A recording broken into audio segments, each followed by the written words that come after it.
Hey, beautiful people. Happy March 16th. Happy Problem Gambling Awareness Month. Bobby the Awesome here. Welcome to 321 No Kiddin.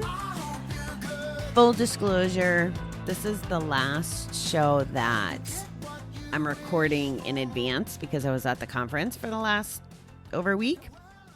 So tomorrow I should be full of lots of nuggets from what I learned and be sharing them as we wrap up our year of daily episodes together. So, yeah, I'm looking forward to that. And I'm not going to record tomorrow's in advance, even though I would normally, just because I get nervous to travel stuff. But no, I can't wait to share with you everything that I've learned. I just can't even imagine the 5 days of just access to some amazing people and learning. So I'm pretty excited if you can't tell. Okay, so our calendar today says strive for progress, not perfection. And not only is that a recovery slogan, and that's where I heard it first, and it started becoming a thing that I thought about in recovery. I never really thought about it in life as much, I don't think, when it came to recovery. I think now I use it to remind myself on the tricky days when it comes to life and to business. So I'm grateful for that slogan, and it gives us a chance to give ourselves some grace and some forgiveness instead of hanging on to our speed bumps or what we might think are our faults or our mess ups. As long as we're moving forward and making progress and trying to make progress, then that's all that matters. It doesn't matter about being perfect. A lot of people in the communities that I'm in talk about, actually, just recently, some very wealthy people were talking about how they didn't have a website built because for 18 months they were trying to get it just perfect, but then they realized they needed it for something and they were able to turn it around in a rather short period of time. And it was because they were hanging on to, let me make it perfect. Well, nothing was happening when they were trying to make it perfect. So keep that in mind. You don't want to stay in one place. You want to move forward, right? So don't worry about perfectionism. Just worry about moving forward. Yeah, that's that. All right. Ruth Shepard says, out of our Body, Mind, Spirit, I saw the quote at the top, and I have a feeling this will be a fun one. She says, no one has ever done anything too bad to be forgiven. When we learn to forgive ourselves, we grow spiritually and emotionally in leaps and bounds. As we loosen our noose of self-loathing, we begin to breathe with a new sense of energy and purpose. No longer tied by the shackles of self-hate, we are able to see the world as a friend instead of a foe. We each have a choice about how we do the world, how we view the world, not do the world. Hoy. Do we see it as friendly or unfriendly? Do we expect people to be safe or unsafe? Wounded by life, we may find it difficult to forgive ourselves and others. A willingness to forgive ourselves for real and imagined wrongs is like taking a fresh drink of water. A willingness to forgive ourselves for real and imagined wrongs is like taking a fresh drink of water. Nothing parches and dries out the heart faster than the shame of self-loathing. Nothing refreshes and rejuvenates like self-love. Living in today, we begin with the simple wish to love ourselves better. Nurturing a friendship with ourselves gives the world a friendlier feel. Today, let me trust that I am lovable and worthy of the same forgiveness I would wish for others. I did not see that coming. I thought it was going to be about forgiving other people. I think it's even more important that we learn to forgive ourselves. So I'm happy it went that way instead. The reading paints this really nice contrast of dehydration versus being quenched with this fresh drink of water analogy. I can tell you that self-loathing and not forgiving yourself does nothing good for you. Maybe we can say that the good in it is the growing that could come out of it, as long as we do the growing. But if we stay there, and this is really important, because if we're gamblers and we've done harm, which a lot of us have, whether it's to ourselves or to our families or to there's so many people and so many things that we touched when we were gambling that we've done harm to that we probably don't even think about. I remember in treatment, we had to write this out, who did we harm? And in the beginning of my recovery, I was like, well, I didn't harm anybody. Maybe my husband, because I stole from him, but I didn't really hurt anybody else. And then as my recovery grew, I realized I was robbing my family of my presence and my participation. I was even robbing the dog, right? I wouldn't take her out for walks. We had a chain, a fenced in backyard. But I mean, really, what was I doing good for Snowflake when I was gambling, or Tristan when we were in the truck? I was robbing them, but I wouldn't have seen that because I wasn't paying attention. At any rate, in order to get to recovery and being able to show up in the world the way we want to, the way we should want to, from a place of love and service, and I don't mean that in the get walked on kind of way, but to where we could be present, to where we can be good to our families, be good to our coworkers or employees or whatever the case may be, our children or spouses. It's really hard to do that and to see that you're putting out the value of you by being present and participating. But if you're in self-loathing and not forgiving yourself, you can't show up to be that person, because you're always being you're being chained down by this. And I'm not saying that we can't learn from our mistakes. I am saying that that's exactly what we have to do, is learn and just keep on going. Hanging on and not forgiving ourselves is just keeping the negative shit in our bucket. And as far as I'm concerned, when we keep the negative stuff in our bucket, it's almost like, I would say it as frank as it's giving us an excuse to gamble. I don't know that it's a conscious way of doing it.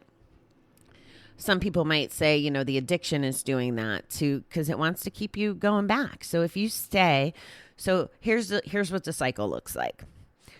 You gamble, you do things that you're not proud of in order to gamble. You start hating yourself.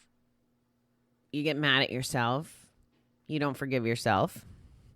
So you don't feel good. And if you don't feel good, guess what? You go back and you gamble. And then the cycle starts all over again. So it's up to you to start with forgiving yourself, or at least wanting to forgive yourself. Maybe it takes a little bit of work. Maybe it takes some journaling.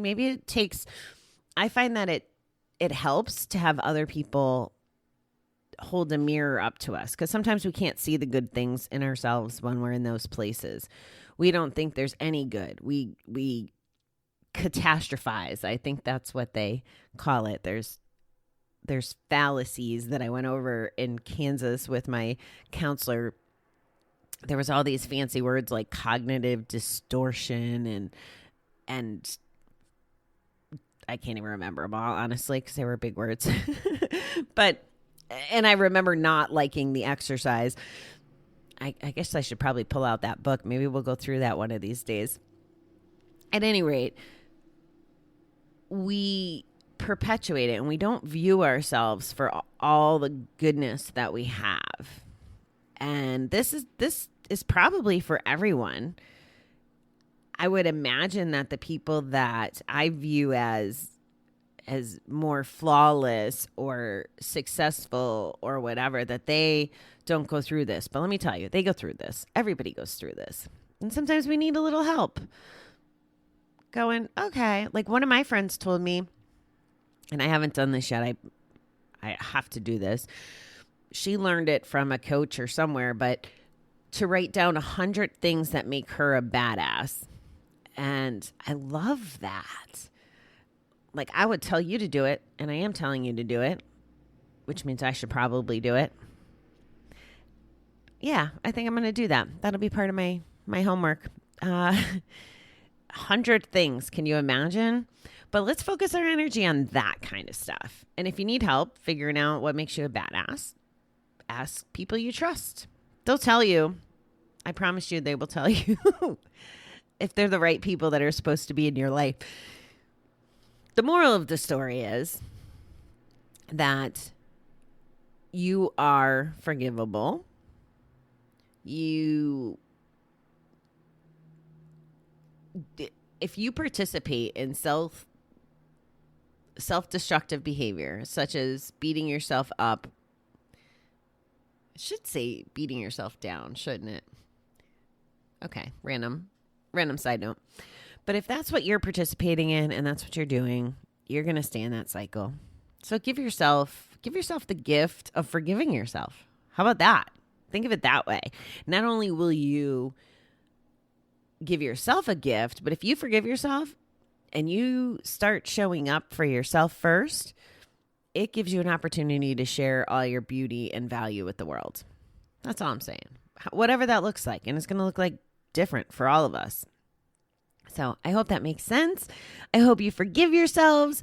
And I am looking so forward to chatting with you upon my return and seeing what all the amazing things are that I learned that I can share with you, because that's kind of the fun of it. As it's not just keeping everything to myself, but it's getting to pass along all the wisdom that I gain from people who have done things before me or view things differently.